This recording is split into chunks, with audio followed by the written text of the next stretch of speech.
Hey guys, welcome back to the Delve Stack. Today I'll be showing you how to fix critical programming error alert Firefox. So guys, if you don't know, if you encounter this issue, a critical programming error alert in Firefox is not a real error from Mozilla Firefox support itself. So guys, don't call any number or contact a tech support. So the immediate fix for this one is close the scam page. So you could do that by just simply tapping on escape on your keyboard in order for you to close it out. If it doesn't, you just simply go ahead and tap on Ctrl W and it will automatically close.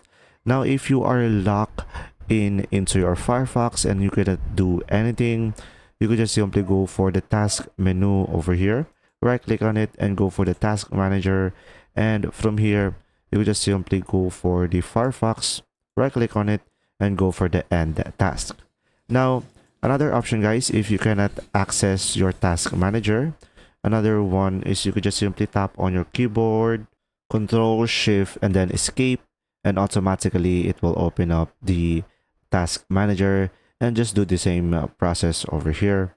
Now guys, if the issue persists, you could just simply go for the three lines over here at the top right corner and then go ahead and go for the help and just simply go for the troubleshoot mode, and mostly this can fix your issue. Or of course you could go for a new private window and scan your computer if there are any viruses in your PC. So make sure you have the Windows security turned on. And there you go. If you found this video helpful, please like and subscribe, and thanks for watching.